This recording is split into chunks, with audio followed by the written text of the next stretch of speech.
One day me been a bamboo down, and me see Tyra lay down there, and me ask see Tyra what she do there. See Tyra ice up she petticoat wine like a boxing coat. See Tyra move and day, oh see Tyra move and day. See Tyra move and day, oh see Tyra move and day. Sunday morning I was passing, and me see Tyra lay down there, and me ask see Tyra what you do there. See Tyra ice up she petticoat wine like a boxing coat. See Tyra move and day, oh see Tyra move and day. See Tyra move and day, oh see Tyra move and day.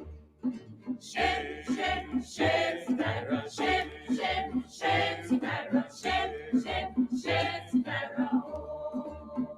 One day me been a walker now, and me see Tyra pon the down, and me ask see Tyra what she do there. See Tyra ice up she petticoat wine like a boxing coat. See Tyra move and day, oh see Tyra move and day. See Tyra move and day, oh see Tyra move and day. One day me been a walker now, and me see Tyra on the down, and me ask see Tyra what she do there.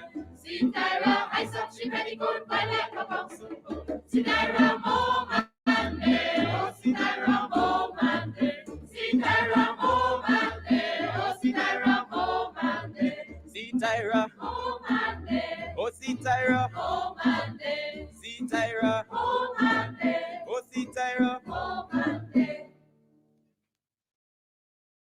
And day, oh see Tyra move and day. See Tyra move and day, oh see Tyra move and day.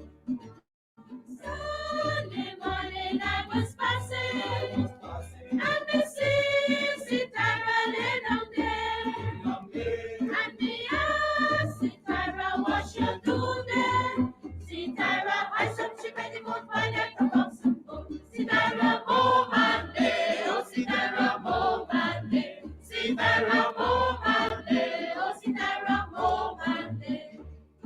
Shake, shake, shake, Tyra, shake, So, this is attorney Shellen Washington, owner and founder of the Washington Law Firm, located at 455 Utica Avenue in Brooklyn, New York. We're specialized in medical malpractice, personal injuries, matrimonial law, and landlord and tenant. If you're in need of legal representation, please give us a call today. The number to call is 718-877-3100. Consultation is free at no cost to you. So call us today to see if we can be of any assistance to your legal needs. Again, the phone number to call us is 718-877-3100.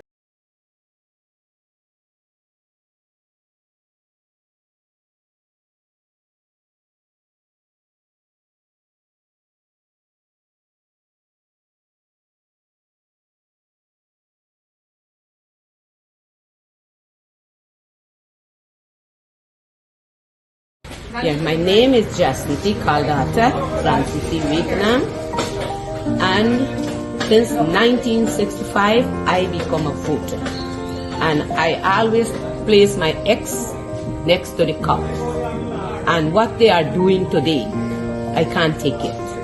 So I have no more vote to give to PPP anymore.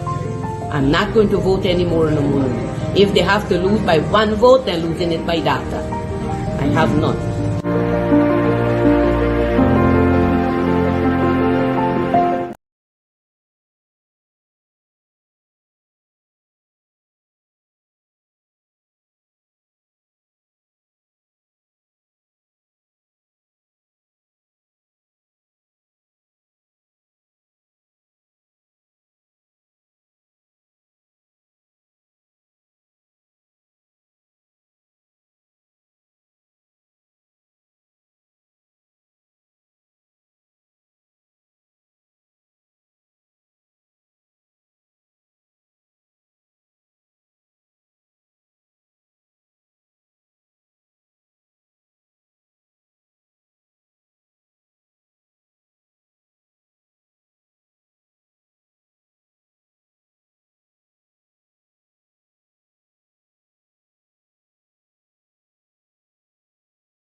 Hi, good evening. I don't even know where to start. Tell me where to start. Tell me what are we going to do? Tell me who are we going to expose? Tell me that we are going to talk about those corrupt individuals in the PPP regime, the corrupt PPP regime, corrupt Barra Jagdeh, corrupt Irfaan Ali, and all those vagabonds in the PPP regime. It's the second day of January 2000. What is it? 2024, right? Year almost finished. Look, the year just started, and look where we are, the second day of January, right? You might be saying, hey, something isn't adding up here. How could it be the second day in January and the year almost completed? Bencha, no, no. Trust me, the reason why I'm saying that, because time flies so fast. It just goes by so quickly that before you know it, oops, my makeup artist, what's going on with these guys? Come on. Come on, Priya. Fix my tie properly next time before I go on the air. How are you guys doing? Again, it's the second day of 2024, January. And I got to report to you guys that I'm so proud of myself. Look, I got to tap myself on the shoulder. I just got to do it. If nobody does it, I have to do it. And I'll tell you why I'm so proud. Let me see your comments before I get straight over to our guest this evening. Just to have you know that our guest is Elson Lowe, economic advisor for the leader of the opposition. Elson Lowe, young Elson Lowe is with us. Elson is kicking up a storm there in Guyana, not just in politics, but somebody says he has a hot red car driving around Georgetown. When he gets here, I got to ask him about that car. I really have to ask him. But good evening to all of you. You can share the link. We don't have to beg you guys for that. We just don't beg. We're not in the begging business. If you share, you share. If you don't share, you don't share. But we all know that you guys will share. Come on, we know that. You guys know I want to beg you guys, but I don't know. Not me. I don't beg for nothing. Absolutely nothing. If you think I'm lying, ask Pearson Ronaldo, ask them. Ask all of them. Corinne Day, you ask them. I don't. Not me. I ain't begging y'all to share no link. For 2024, I ain't begging y'all for nothing. Absolutely. Well, you know, sometimes we got to do what we got to do, right? But thank you guys so much. One of the things, Elson Lowe is on with us. We want to talk about, and before we want to talk about this fraud coming from the PPP regime. Big time fraud. I repeat, big time fraud. They're talking about, what is it? Free tuition at the University of Guyana. It's a big fraud. We all know that. It's a big fraud. But before we go to Elson Lowe, you know, we got to drop it like it's hot. Right? This is what they did to Burke and I. Look how beautiful they have us looking, but Burke was upset about that. I'm like, I don't really care. Look how they got me in that tight suit, man. Oh, man, I'm disappointed because they didn't give me that. I needed a pink shoes. I just needed that, and a pink watch as well. But you know, in this life, they say, get knocked back, and it's the knockback they don't like. They don't like the knockback, and the more they do it, we gonna knock them back. You know, we gonna knock them back. What we gonna do? We gonna knock them back. And let me hear you guys for 2024. We gonna knock them back, right, Michelle Lampkin? We gonna knock them back. Gloria Pod, we gonna knock them back. Come on, guys, you can repeat. If I were preparing for the Calypso Mashromani, because you know Mashromani is around the corner, but this PPP regime that rigged its way into office, they're not mentioning nothing but Mashromani, nothing. But if I had an opportunity, I was going to make sure that I become the top singer of the country with this song. We got to mash them. We got to knock them back. Say what? We got to knock them back because Carol Ferguson get knocked back. If you knock me, we got to knock them back. Come on. We got to knock them back. Lily Govaya saying, do for do not owe. We got to knock them back. Come on. And so when we knock them back, they're vexed. They're vexed. They face sour. They want to complain and all manner of things. Look what Mark doing to me. Look what Mark disrespecting me. But when the lights over at office and the president doing this to us, look what they do to me, right?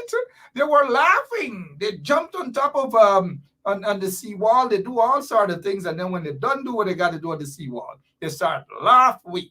They're laughing we, but knock get knocked back. Look at the knockback. The cathedral Barbie. They got to stop with this nonsense and wasting taxpayers' monies and going after political opponents in these sort of ridiculous way. They got to come better. They got to be able to stand up strong and deal with issues and confront folks on issues, not what they're doing to people in the opposition, as though, like, who cares? But Jack Day looks scrawly, dirty bungle. Look, the one in front, piano, fake piano man. Speaking of fake piano man, guess what? Elson Lowe is here. I'm not saying Elson Lowe is a fake. Elson Lowe is far from that. We got to hear what the young man is saying about this whole fraud, free education, free tuition at the university level. But before we get Elson to come on, where is our operator Lemon? Come on, Lemon. We got to get the most popular tune right now in Guyana by Fake Piano Man. Here goes as we prepare for Elson Lowe. Let's go! A, B, C, D, E, F, G, H, I, J, K, L, M, N, O, P, yeah! Q, R, S, T, U, V, W, X, Y, and Z. Now I know my ABCs. Next time, won't you sing with me? Now I know my ABCs. Next time, won't you sing with me? Sing with me! Wow!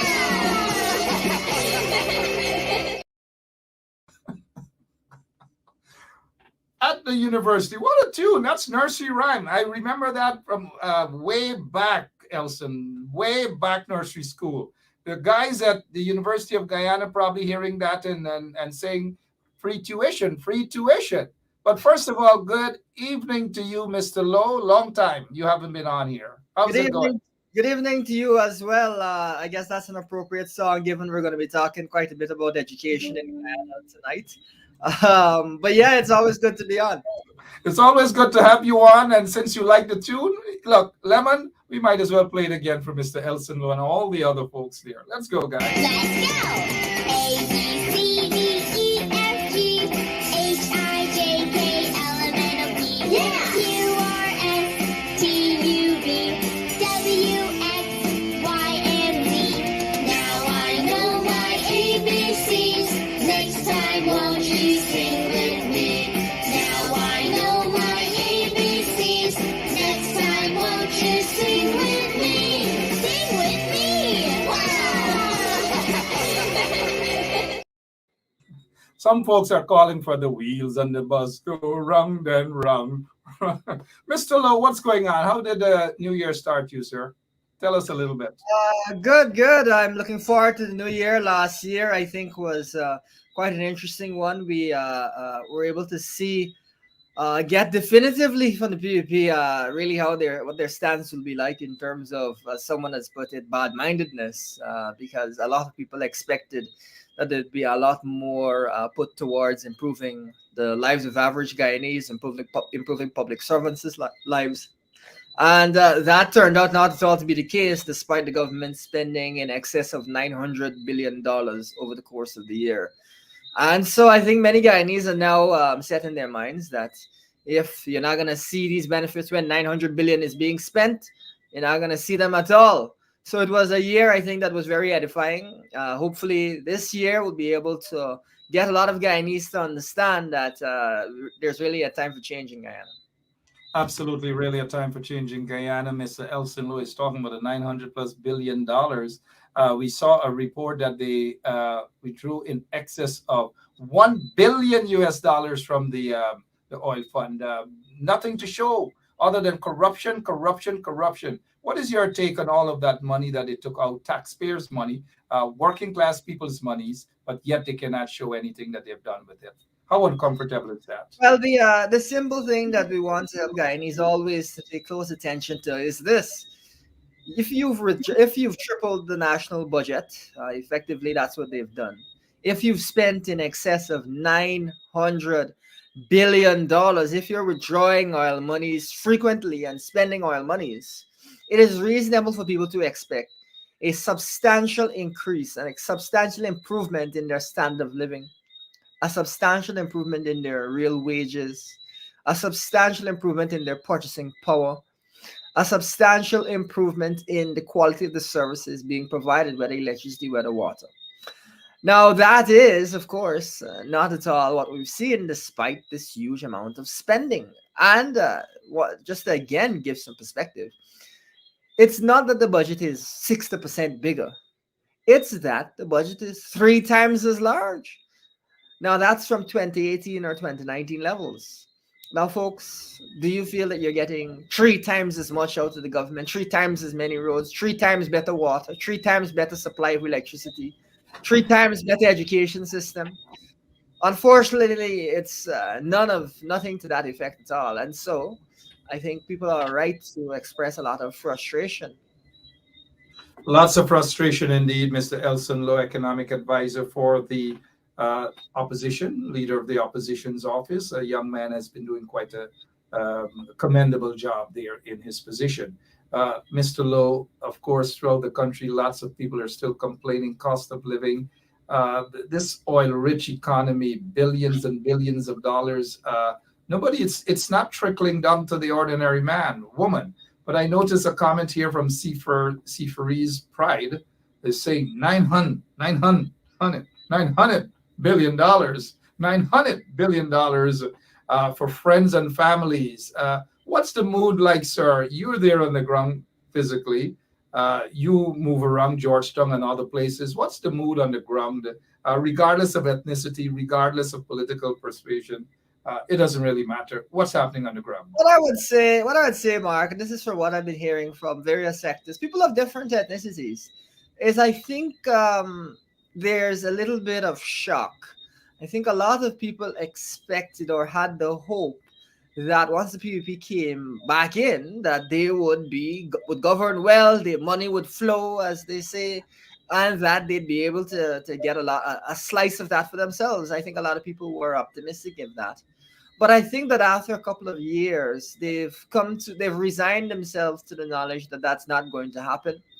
They have resigned themselves to the knowledge that really the resources are going to be concentrated in the friends, family, and favorites. And they've resigned themselves to the notion that the PPP is the same as they were on the 23 years in government. And to that end, the governance is going to be very similar to how it was in the 23 years they were in office. It's important again to note that in Guyana, as an example, just to give the example of public servants, if in an environment where the U.S. State Department has indicated you've got 6.6% inflation, you're going to give a 6.5% salary increase, which means that it's really a decrease in public servant salaries because it's below the rate of inflation. They can buy fewer goods and services than last year. Then what that means is that no matter how much money the PPP is spending, they're not going to be spending it on public servants. They're not going to be spending it on cost of living relief. In that huge $900 billion budget, only $5 billion was put towards direct cost of living relief. And so it is, I think, quite apt for people to be frustrated and complaining about the cost of living. Now, there's another point I want to make clear to your viewers here, Mark, which is it took the entire year for the PPP to actually make use of that $5 billion allocation. It's only in December that they made use of it. So that means that Guyanese were suffering with the cost of living crisis for the entire year, even though the PPP themselves put aside a meager sum, less than 1% of the budget, towards cost of living mitigation. And so it seems that they're either out of ideas, they're not sure what to do, or they simply don't care. And so when they could have been spending this money all year long to assist with the cost of living, the cost of living crisis, they just chose not to spend the money. And so it's only right at the end of the year that they spent any of this money, which I thought was quite disgusting. And I can't understand that you don't spend the money that you yourself allocated. That's the first thing. The second thing is that the president has now been saying that there's going to be more cost of living relief next year. But to my mind, if you haven't been giving any substantial cost of living relief over the course of the last several years, during the most severe cost of living crisis for the last 40 years, really, highest inflation for the last 40 years across the world, more or less, that says to me that it is unrealistic to think that PPP will give some substantial cost of living relief beyond the minimal efforts that they've made this year. Maybe one or two small things, but nothing substantial. And I think Guyanese, having looked at the past few years, have come to understand that that's the direction of travel here. You may see a little bit of more of cash grants around the election or something, but other than that, it's going to be hard guava season all the way through to the election. Absolutely hard guava season. Very, very hard. And those of you who remember that term out in Guyana, once you say guava season, I mean things rough, rough, rough. And those are big guavas we are talking about. Hard guava season right now in Guyana. But Mr. Lowe, as you travel around the Guyana there, of course, people are dissatisfied with the governance. They're dissatisfied with the installed PPP regime. A lot of their supporters are basically fed up. They're disappointed. They're saying that's it. They should not have voted for these folks. Are those some of the sentiments you are hearing on the ground, or how are they really describing this current crop of leaders in the PPP regime? Well, I think that on the one hand, it is a sense of frustration. But I think on the other hand, there is a sense of real disappointment because there was a hope that the PPP, having been out for one office, that they might have learned their lesson and that they would govern well. There was that hope. But it seems to me that that hope has been entirely dashed, and that's what's led to such frustration, where people are feeling taken for granted, are feeling that they're being ignored. That's some of the things, one of the other things that you're hearing. The cost of living crisis is just a classic example where it doesn't matter what your ethnicity is, it doesn't matter what part of the country you're in. It's something that's affected everyone. It's a cost of living crisis. Everyone goes to the market and buys grains. Everyone goes to the supermarket and gets something to eat. Everyone eats at restaurants. And so, for even a crisis that is as broad as that, for a crisis like that to not be addressed to the point that they're so disinterested they don't even spend the money that they themselves allocate. I think that has opened a lot of people's eyes, and that's why there's this frustration. Really, the question is whether people will understand that the only way to deal with this is to remove the PPP from office. One of the key things that is, you have to note about the PPP is they didn't really change any of their personnel. It's pretty much the same personnel that were there during that 23 years in office, or the majority of that 23 years in office. Whereas, of course, you've seen lots of changes of personnel in the PNC and the coalition more broadly over the years, and especially now that you've also got a different leader of the opposition and different policies. So you see change and adapt some different policies coming out of the coalition. But the PPP is the same as they were. And to concretize that, they actually heard the president say an Al Jazeera interview when asked what the oil wealth meant for development prospects and government's development strategy. He said it meant that it's the same strategy. They're just going to speed things up. And when I heard that, I was immensely disappointed because an oil economy is very different than other forms of economy, and it has specific dangers. It also has specific opportunities. And so this cost of living crisis, which has partially been driven by the high price of oil, which is of course partly due to the war in Ukraine, has meant the government has had far more resources, as much as $60 billion of unexpected cash windfall coming out of the war, unfortunately, the war in Ukraine because of the high oil price. And so we've been saying from then that money needs to find its way directly into people's hands to offset the high cost of living. Now that 60 billion is far beyond the 5 billion that they had put aside. But the point is, when you have an oil economy, you have a very different dynamic. You benefit when prices are high, when there's high inflation, you benefit typically. And so you have to use your excess gains to cushion the cost of living for people in your country. That is what most oil economies do, whether it is in lowering the price of fuel, which we recommended, and which the papers endorsed, and which they eventually did, or whether it is in direct cash transfers to the average Guyanese or increased salaries and so on. The point being, this is not just the same as it was under 23 years. It's a different economy and it has to be approached differently. Has to be approached differently. I noticed somebody said bad governance. That's what it is. Bad governance, bad leadership, corrupt leadership. And like you said, it's the same. It's the old car with new drivers, but it's just the same old ruggedy car in terms of how the economy is going backward instead of forward in a oil-rich country. Oil-rich country. Shame and disgrace to the PPP. Shame and disgrace to Barrett Jagdeo and Irfaan Ali and all those vagabonds in the PPP. Well, let me ask you this. You spent the Christmas there, I suppose. I didn't see any photo of you in Suriname or anywhere else. You were right there in Guyana. People were complaining left, right, and center about blackouts and blackouts and blackouts. Even yesterday, New Year's Day, people were complaining. Whatever happened to the millions upon millions of dollars they spent on the new generator?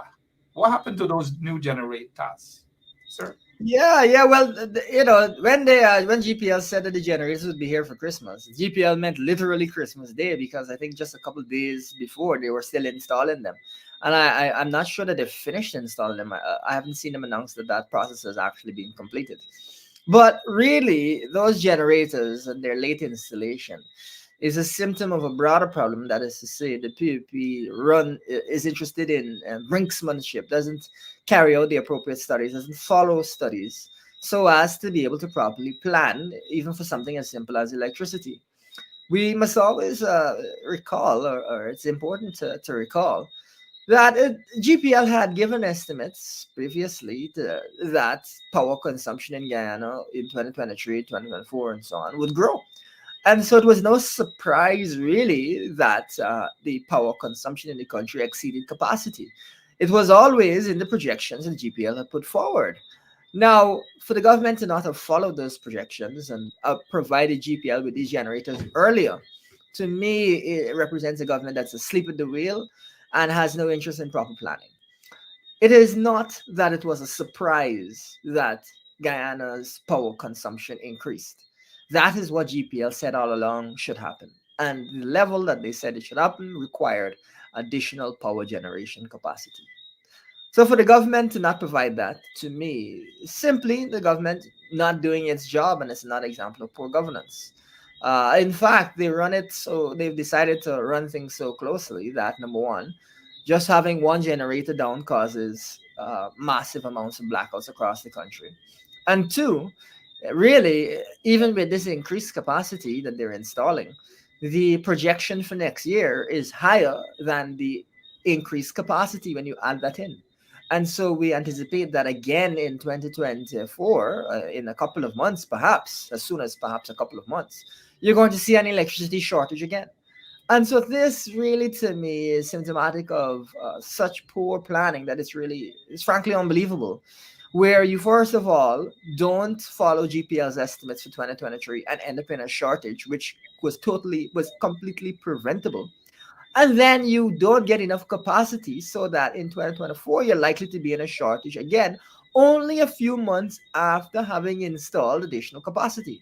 This is why the opposition said the GPL needs to bring in an additional 50 megawatts of capacity to ensure they have enough spare capacity in case there are surges, in case one of the machines needs to be taken, one of the generators needs to be taken down for maintenance and that sort of thing, which is normal. In fact, what's funny, Mark, is that GPL itself lists the vast majority, in excess of 60%, of its electricity generation as quote-unquote unreliable. I don't know what business could be operating where the majority of the equipment the business uses, the business classes as unreliable. That, to me, is a recipe for disaster. It seems that they intend to keep the country in blackout right up until the gas-to-energy project is completed.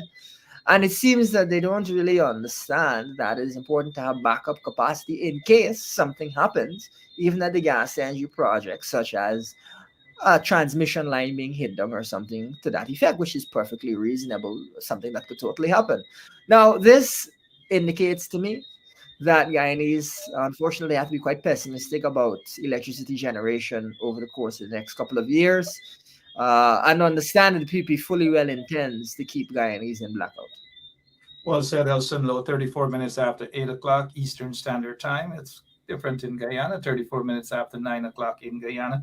In 1992, Cheddi Jagan, then president of the Cooperative Republic of Guyana, did say that the first thing on the agenda is to ensure that there is no more blackouts. That was 1992. I'm not sure that Mr. Elson Low was around at that time. I'm not asking your age, but that's okay. We know that you weren't around at that time, possibly. But since 1992, Chetty Jagan said that. He said that they were going to get some company out in Texas. But the reason why I'm saying that is that they have been in office for over 23 years, and the blackouts got worse and worse and worse under the corrupt PPP regime.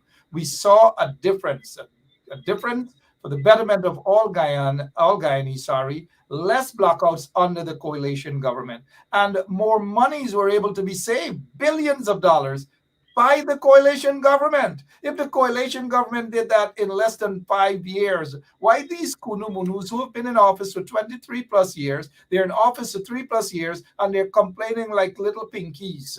Look, there's a, I want you to comment on something that I got from a GPL worker, but we'll take a quick break so that people can see who is running Guyana and why Guyana is the way it is. Kindergarten kids running Guyana. Let's go!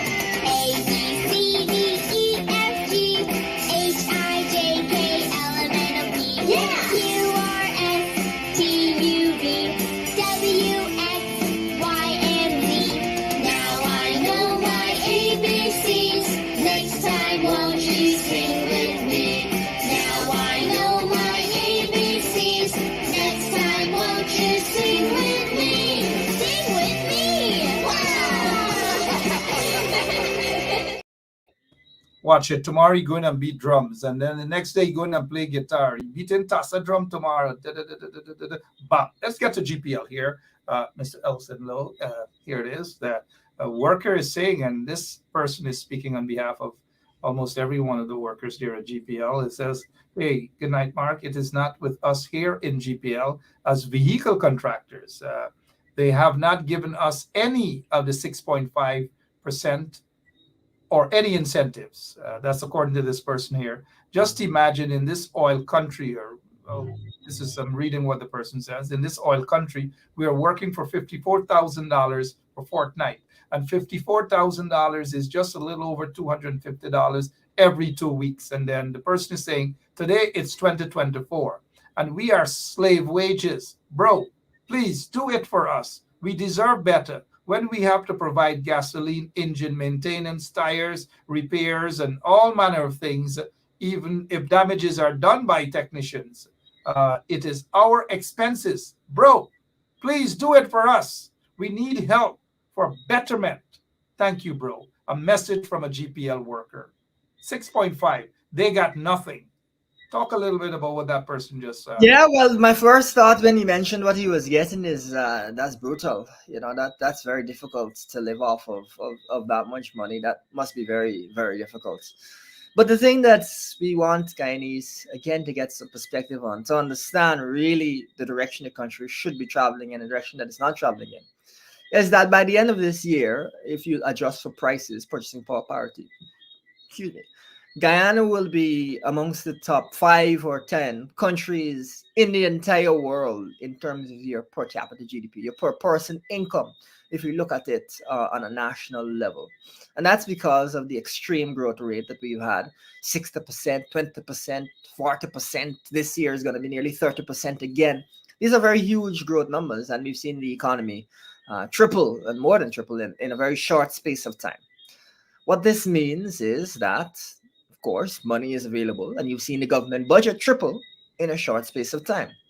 Now, Mark, I cannot understand that in the country this year, by the end of the year, that is in the top 5 in the world in terms of income per capita, adjusted for prices, people have to be living on these starvation wages. This is totally absurd.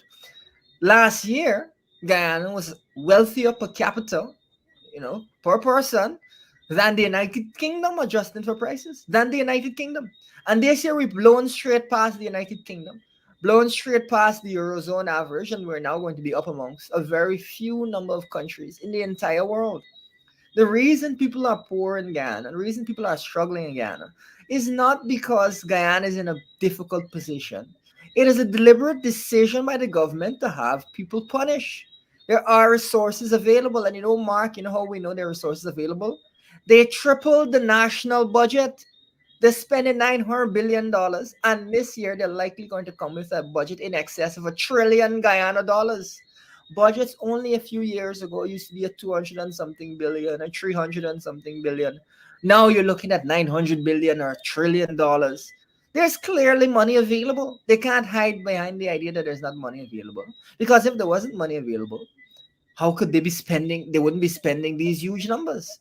So it is a deliberate decision by the government not to pay people well. It's a deliberate decision by the government to keep people on starvation wages. It's a deliberate decision by the government to punish Guyanese during a time of plenty.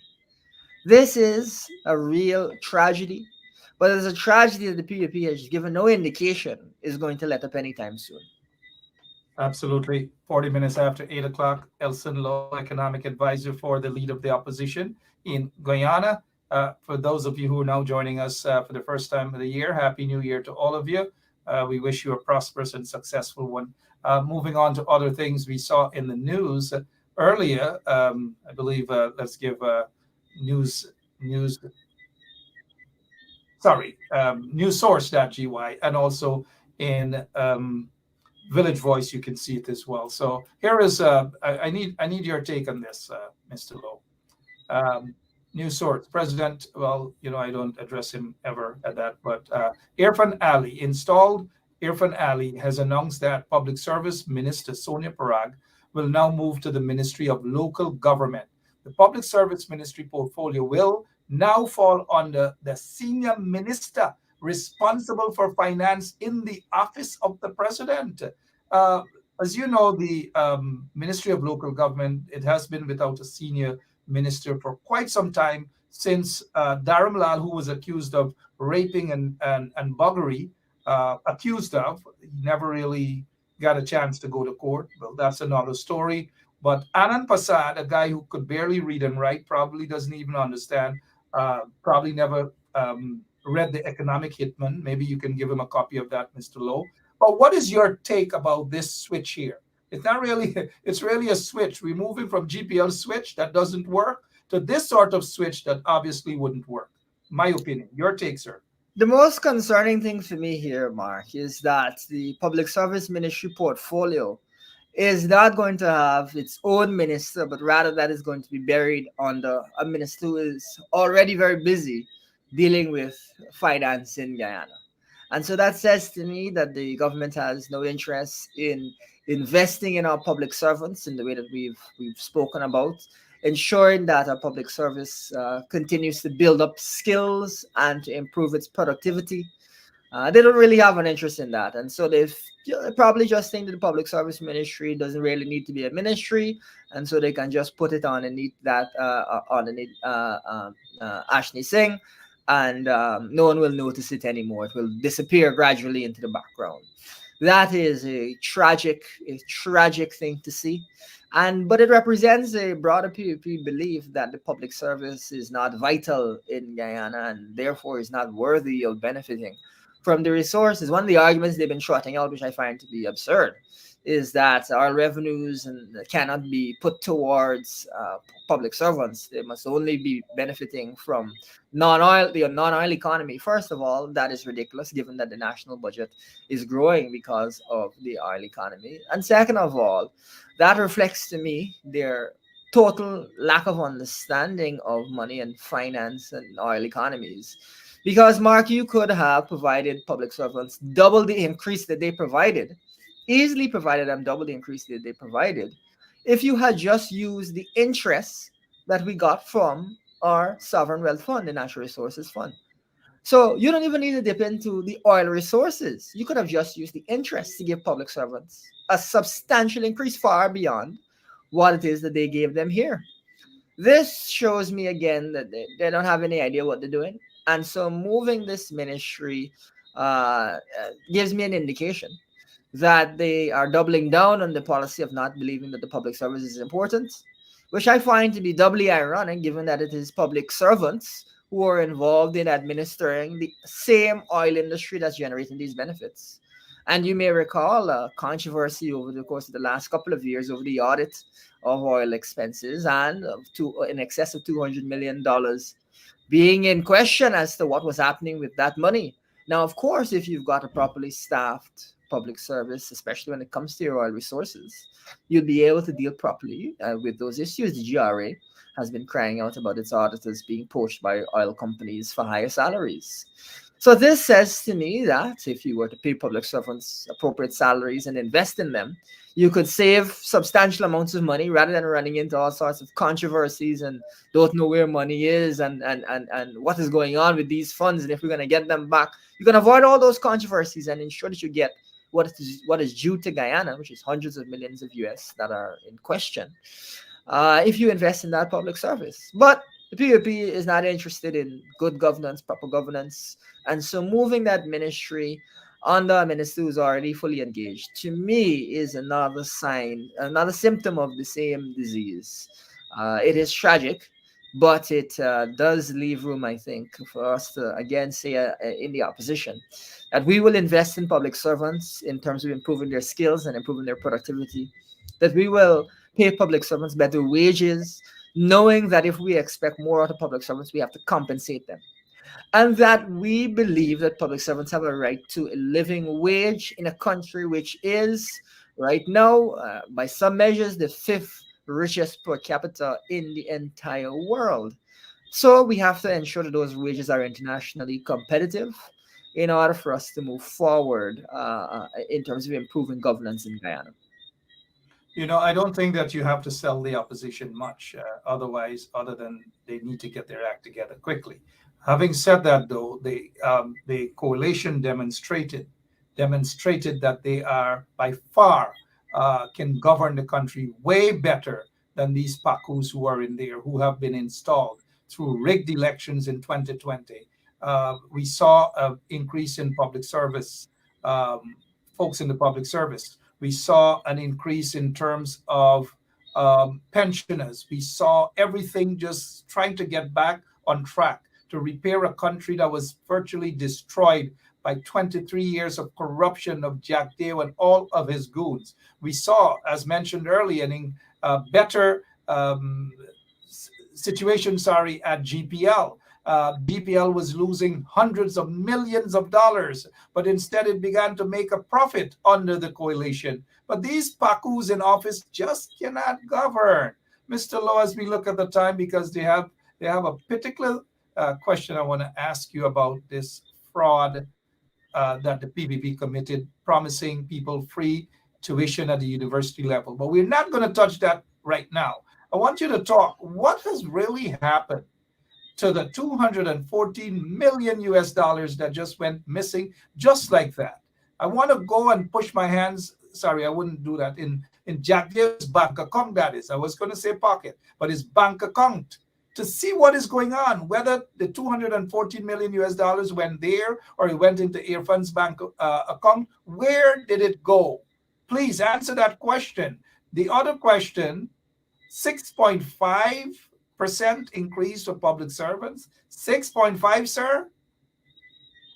Yes, absolutely. Well, the first thing to note about that 214 million is that the government was hiding it from the people of Guyana. That audit had been with the government for years, and it is only via a leak that came to light. And in fact, we also saw the government allegedly engage in, for which a government officer was sanctioned, even though we believe that more senior people were involved. Reducing that 214 million down to 3 million and then 11 million. The point being that there was some serious concern around what was going on with this money, why it was hidden, and whether Guyana would ever get its fair share of these funds. We've not heard since about the efforts to reclaim those funds, but those efforts must be made to reclaim those funds. That's the first thing. So we was asked why the government was hiding this money from the Guyanese people. This is money that Guyana was due to get after the audits which the coalition commissioned of Exxon's offshore oil and gas development expenses. So we're due to get back money, and the PPP was hiding that money from the Guyanese people for over a year, despite us. Sorry that I cut you there for a moment. It's important that you let the listeners know how this can be seen as a massive corruption by the PPP regime, that they knew about that 214 million US dollars that was not audited or disappeared. They knew about it but said nothing, Mr. Lowe? Well, Nothing? the thing is, you may recall, Mark, us having to force them to actually do these audits by saying that it should be a criminal offense not to audit these companies to see what these expenses, what's going on with the expenses, and whether we're being overcharged or whether we're due to get back some money. That's the first thing. The second thing is, after they were hiding the audits and we couldn't get access to any information, we said it should be a criminal offense to hide these audits. Now, look, as we say in Guyana, bag bus story come out, and they were hiding $214 million. And the question is it that they were hiding this money because they intended to bag this money off for themselves? That is a great concern. And it's only through the efforts of myself, yourself, and various other media entities that we're able to get this information out there and pressure the government into dealing properly with these funds. Now, that is one audit, but we're going to have multiple audits over the life of this oil industry. And if the government is going to be hiding money, perhaps because they're trying to put that money in their own pocket, we're going to have a serious problem that will amount to tens of billions of US. And so that is something that really required a lot of effort from the coalition over the course of a year or two, year and a half at least, to get that done. And in the end, we were able to pressure the government into acting as they really should have acted. However, there's also the question of us actually getting this money back in our hands, the money that we're due to get. And until we get that money back in our hands, we must maintain our suspicion of the government, and we must be alert to the possibility that they're looking to put that money in their own pocket. You did say that the Guyanese should get the monies back in their hands. We are accustomed to these notorious thief men, these gangsters, these fraudsters in the PPP. Don't expect that they're going to give that money back. It's done. They stole it. Unless there is a change, and we will get that change next elections, and all of these bandits have to have bangles on their hands, real bangles this time, to ensure that whatever they stole from the taxpayers of Guyana, they have to return. I want to ask you a quick question about, before we get to the main question of tonight, I want to ask you a question concerning why the PPP continues to bail out an ailing sugar industry. Billions upon billions upon billions upon billions of dollars, and nothing for the bauxite industry and others. But let's take this quick break and let the people see the sort of economy Guyana has right now, how it's being run by these kind of guys. Let's go! A, B, C, D, E, F, G, H, I, J, K, L, M, N, O, P, Q, R, S, T, U, V, W, X, Y, and Z. Now I know my ABCs. Next time, won't you sing with me? Now I know my ABCs. Next time, won't you sing with me? Sing with me! Wow! So billions of dollars, they, apart from the billions of dollars they have stolen thus far, but they still keep giving billions of dollars to a sugar industry, Gaisuco. Nothing reaches the ordinary sugar workers. All of the big fat cats in the sugar at Gaisuco, they're the only ones benefiting, but yet the PPP is giving billions of taxpayers' monies to bail out the sugar industry that's in the ICU, that the coalition took over and attempted to recover. We saw betterment of Gaisuco under the coalition. That's a fact. All we saw and all we've been seeing is corruption and corruption and corruption in the sugar industry by Barra Jagdev and now Irfaan Ali. The White Elephant Skeleton Sugar Factory, $200 million. Lots of monies wasted by the PPP regime. Touch on the billions of dollars going into the sugar industry. Yes, absolutely. I think it is clear that the so-called turnaround of Gaisuco has been a total failure, with Gaisuco producing some of its lowest ever production years last year, and then this year will also be one of the lowest. With Gaisuco missing last year its goal as to how much sugar it was looking to produce, and this year it's again looking very tight. Now, what is really interesting about this is that Gaisuko was producing 90 something tons, thousand ton, 90 some thousand tons of sugar under the coalition, if memory serves. And now it is something like 60,000 tons is the goal or something to that effect. What that means is there's been a reduction of roughly a third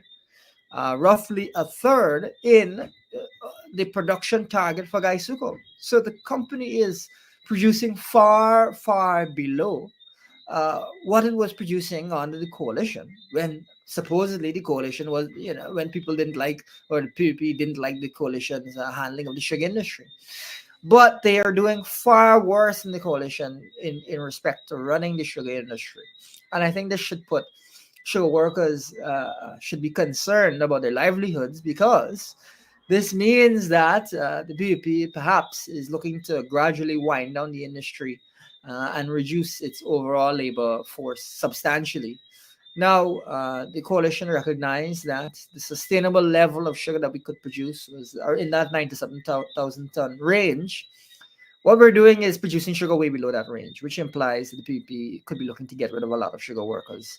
Now, what is required is a proper plan to ensure that Gaisuko, first of all, is able to generate productive employment and is able to diversify itself, and that sugar workers can be engaged in the oil and gas industry and other opportunities, whether through training and then entering that industry.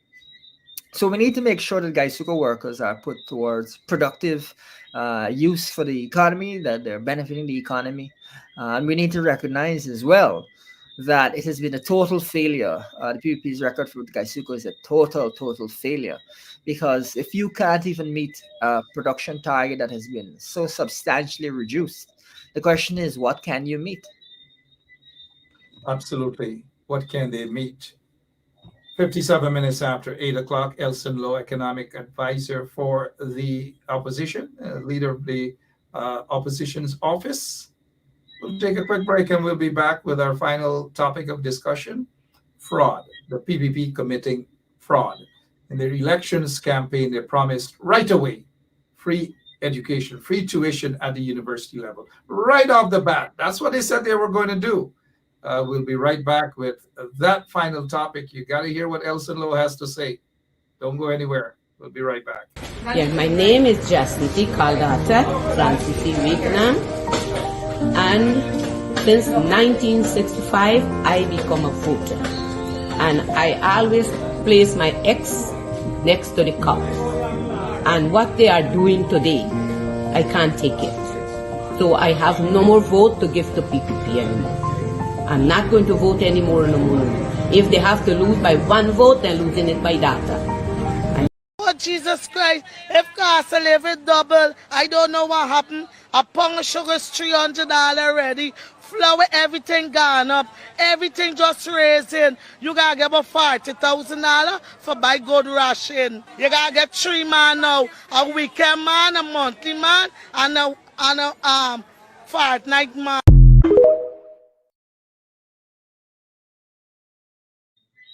And a red car man. 4 men. And a red car man. You're smiling about that, Mr. Elson Lowe. We have our final question, but before we go to that, let's just prepare the folks. They know exactly what that question is. We want to prepare them. Let's get back into the classroom, guys. Let's go! A, B, C, D, E, F, G, H, I, J, K, L, M, N, O, P, yeah! Q, R, S, T, U, V, W, X, Y, and Z. Now I know my ABCs. Next time, won't you sing with me? Now I know my ABCs. Next time, won't you sing with me? Sing with me! Wow! So on the elections campaign, the PPP said to the Guyanese people, another lie. Apart from the 50,000 jobs, that's what 50,000 jobs, you can't even see it. But yet after 3+ years, Barra Jack Dio, who sits there as the vice president, said that they're proud of 15,000 part-time jobs. That is not what they promised in the elections manifesto. They didn't promise part-time jobs. They promised 50,000 jobs. Nothing anywhere close Go to Linden, go to Ituni, go to Kokwani, go to Borbees, go Blackbush Polder, go Tillop Riverton, go in Lethem, go all over, go around Georgetown. Go and talk to the people in Bartica, wherever, and they will ask, is Willis' job there? What sort of jobs are these guys talking about? Another lie, a big lie by the PPP. Here's the other lie, Mr. Lowe and others. They promise that, hey, with the oil economy that Guyana has right now, there will be free tuition for every single student at the University of Guyana. As soon as they get into office, within their first year, it will be done. This is over 3 years now. And now these vagabonds in the PPP, they think people are stupid. Guyanese are stupid. They think Guyanese are stupid. They're saying, guess what? 2025, there will be free tuition at the university level. Give us a little time to implement it. But by 2025, when they know damn well that there will be elections in Guyana, they think Guyanese people stupid. Mr. Lowe, they think we stupidity. Talk to us about that fraud, that sort of propaganda right now. Well, that is, they're very transparent that it's an election gimmick. That's the first thing. But really, Mark, what it is that we could point out to viewers is it costs around about $5 billion, give or take, a year to make the University of Guyana free. Now, as we have previously indicated on the show, the government has spent $900 billion this year. $900 billion. You mean to tell me that in that $900 billion, they couldn't find $5 billion to make the University of Guyana free this year? Now we're looking at a budget that is likely to be in excess of $1 trillion for 2024. You mean to tell me that in $1 trillion budget, they can't find $5 billion to make the University of Guyana free?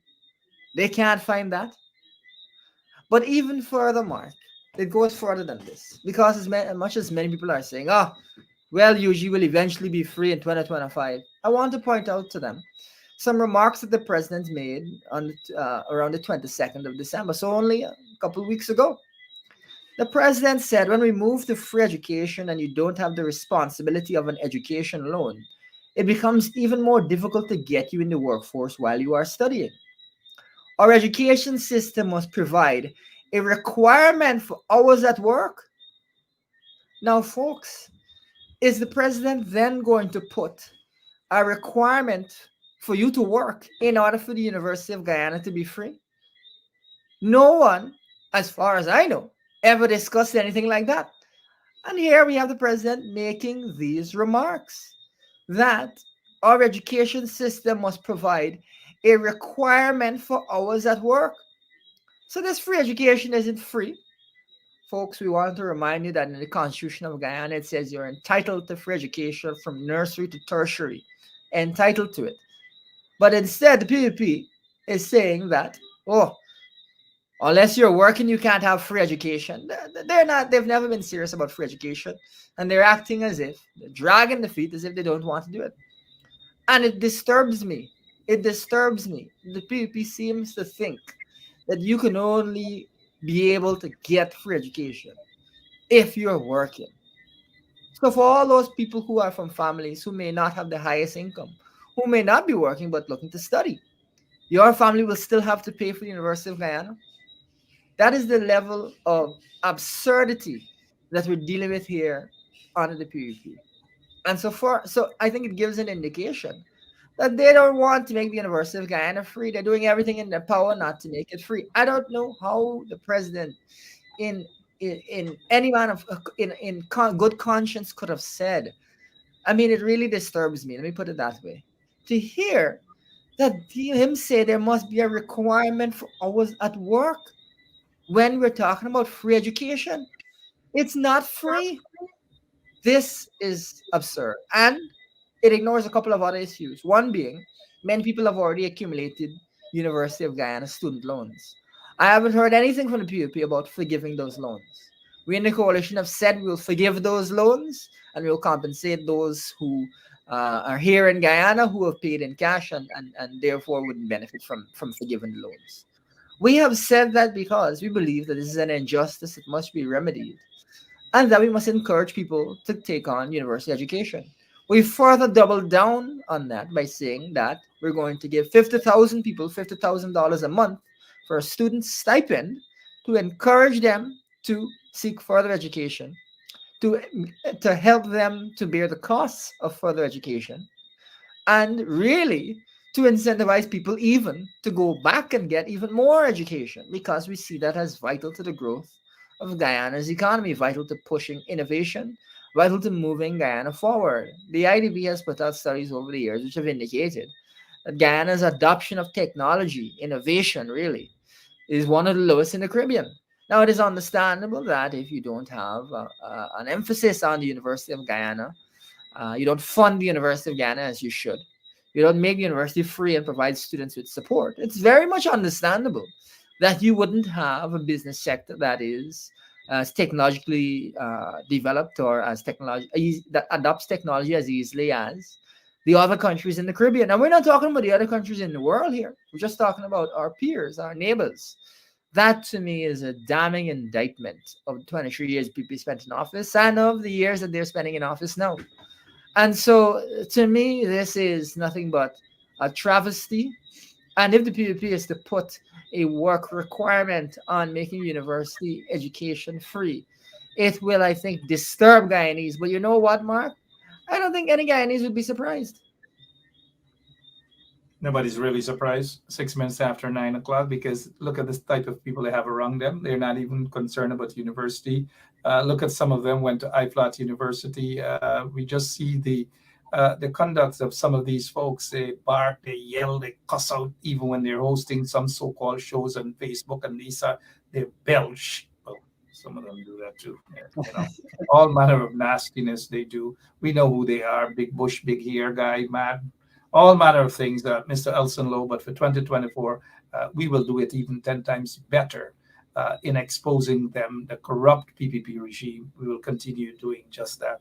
Mr. Lowe, I want to thank you so much on behalf of all our listeners for your contributions in 2023 to ensure that the PPP is exposed, and that you guys especially you were very aggressive as it pertains to the missing 214 million US dollars that probably went somewhere in the pockets of Jack Deere or of Irfaan. God in heaven knows where it has gone.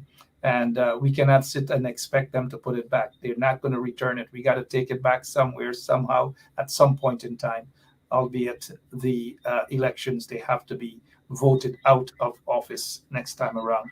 Mr. Lowe, just to wrap things up, though, let's remind our listeners that it was the PPP who took away free education, free tuition at the university level. It has been something that many of them or all of them benefited under the PNC, under Forbes Burnham, the very Forbes Burnham they like to cuss out and abuse out and all manner of things. But a lot of them benefited. Those who went to the University of Guyana, they didn't complain about going to the University of Guyana and had that free tuition under Burnham, but they complained about going to join the GDF or join the police force or join the Guyana National Service. They complained about that, but they rushed to the university to grab free education at the university level, compliments of Burnham, compliments of the PNC. But as soon as they got into office, guess what? Not so long after, they're the ones who finished off. They said, that's it. No more free education at the university level. And think about what they have done to the people, young people especially. An entire generation for 20-something years, they deprived young Guyanese that opportunity to have a university education degree. They have just deprived that, but now they're playing games again, and we've got to be careful with the games that they are playing. We got to continue to expose them. Mr. Lowe, feel free. This platform is always there for you guys who have meaningful discussions, meaningful inputs, not just a talk pot. But I know you're not about that. I know you want to get out of here and zoom that red vehicle all over town, man. Elson Lowe, thank you so much. Many people might be asking what red vehicle Ben Job is talking about. Go on Elson Lowe's page, follow him. You'll find out what I'm talking about. He's a young man. He deserves to have fun, but at the same time, he is very, very hardworking. And he's one of them that I salute. And I say, thank you. Thank you so much for what you do in exposing those corrupt bastards in the PPP regime. Any final word for tonight before you go, sir? Thank you very much, Mark. I think it's always important to stress, to re-emphasize, to help Guyanese again to understand. Guyana is a rich country. The reason that people are suffering in this country is because of deliberate decisions not to help these people, not to help the average Guyanese. Deliberate decisions. The national budget was $900 billion if you include the supplemental budgets last year. It is likely to be $1 trillion Guyana dollars this year, far higher than budgets in the past, far higher. That means there's money available to help to improve your lives. But only if you have a government that is going to put the money towards benefiting you Guyanese. We this year are going to be the country with probably the 5th highest income per capita when you adjust for prices in the entire world. One of the wealthiest countries in the entire world. Nearly 30% growth, again, after many years of having the fastest growth in the world. Does it feel to you like you're living in a country with the fastest growth in the entire world? Does it feel to you like you're living in a country where the government budget is triple? Folks, this is really a sad time in Guyana, a time of artificial famine when there is plenty all around. What is going on with the University of Guyana is just another example of where government could be considerate of its citizens and provide them what it is that they're due, but instead is holding things back. And when they give you, they only give you with half of it. Sad to see. Sad to say indeed. Mr. Elson, thank you so much. Again, Happy New Year to you and your entire family and even your colleagues here on the ground. Thank you, sir. And that red car. Before we go, let's just remind the people about the economy and how things are really, really rough in the country. She said 3 things, but I'll add the 4th thing when she's done. Oh, Jesus Christ. If cost of living double, I don't know what happened. A pound of sugar is $300 already. Flour, everything gone up. Everything just raising. You got to get about $40,000 for buy good ration. You got to get 3 man now. A weekend man, a monthly man, and a fortnight man. A red car, man. I knew that's what you were going to say. Thank you so much, Mr. Elson, man. Keep up the good work, sir. Appreciate it. All right, God thank bless you. Have a good night. Thank you so much. Yeah. Mr. Elson Lowe, economic advisor there for the leader of the opposition's office. A young man with a bright future, indeed. That's what we need. Bold young people stepping up, not what we see around, and some of them just fighting up for leadership, gosh, I don't want to go there right now, right? Because you guys know exactly where I want to go, but I'm not going to go there right now. Look, I've got to go now, though. God bless you. But before I do, we've got to be careful. The PPP think that they're smart. We want to talk about some stuff. I know the Rickford Burke situation. Then now some of them are on trying to get to Melly Mel as well. I got a bunch of evidence right here that I wanted to share, but we are over time, so more likely tomorrow we will be dealing with that. But before we go, though, I want to show you guys something. It is alleged that a 15 and a 16 and a 17-year-old old cousins alleged that they raped a 15-year-old girl. All 3 of them gang bang. I don't know, man. I don't know. You got to pray. We got to pray for that country. We got to. And next elections, these vagabonds in office got to go. They got to go. It's too much. They got to go, guys. They got to go. We can't take them any longer. We can't. We just can't take. This is not the type of politics that we need. Cathedral Barbies type of politics. That is not for an oil-rich country. It is not at all. This is not for an oil-rich country either. Let's go! A, B, C, D, E, F, G, H, I, J, K, L, M, N, O, P, yeah! Q, R, S, T, U, V, W, X, Y, and Z. Now I know my ABCs. Next time, won't you sing with me? Now I know my ABCs. Next time, won't you sing with me? Sing with me! Wow!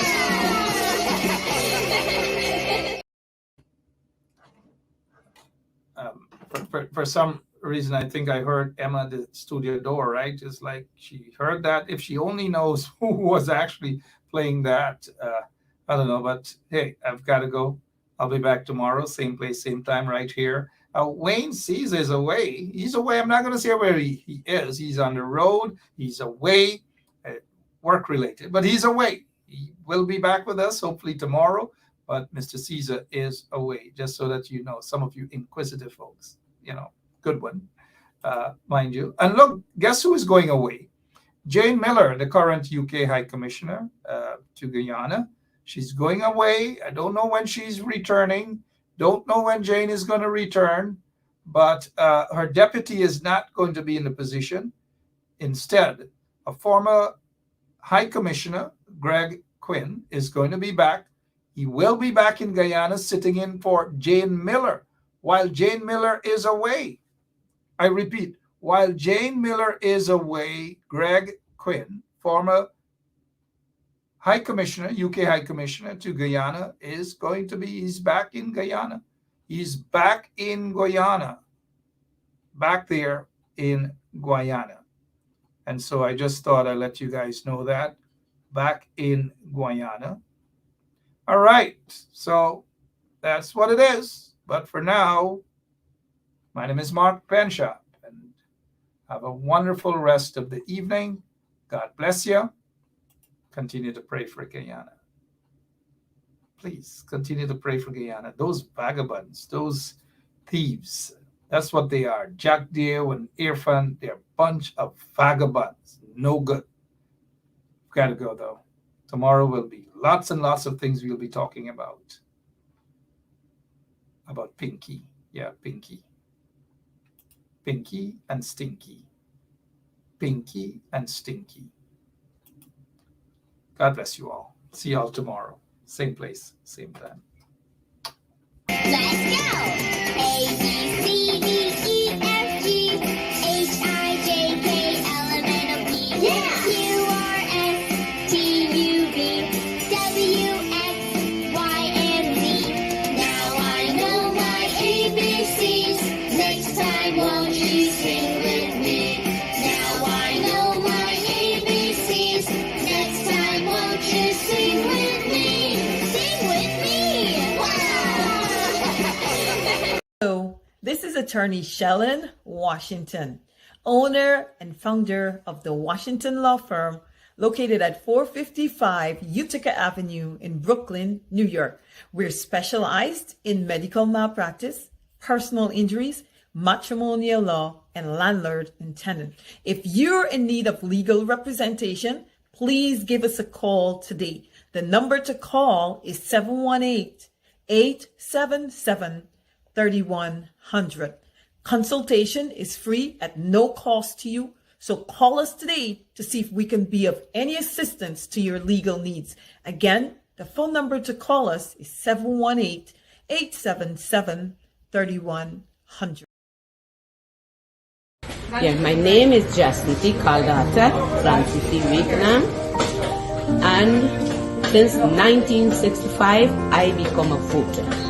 And I always place my X next to the cup. And what they are doing today, I can't take it. So I have no more vote to give to PPP anymore. I'm not going to vote anymore no more. If they have to lose by one vote, they're losing it by data. I have none.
straight up. Blackness I am. Aye. Who tell the truth? Mark Ben stop. Defend the ghetto youth. Mark Ben stop. Radio station is the fruit. Mark Ben stop. Straight up from the root. Mark Ben stop. Who tell the truth? Mark Ben stop. Defend the ghetto youth. Mark Ben stop. Radio station is the fruit. Mark Ben stop. Straight up from the root. Mark Ben stop. I do it for the love. Him not do it for no money. Straight up. Him attack. Educating everybody. Big up my friends and big up my family. Turn on the radio, catch the vibes, it's integrity. Straight up and Scott stands for unity. One people, one nation, one destiny. Free up the truth in the air, even the blind can see. The deaf can need it, don't contact the cripple can walk. Who tell the truth? Mark Ben stop. Defend the ghetto youth. Mark Ben stop. Radio station is the truth. Mark Ben stop. Straight up from the root.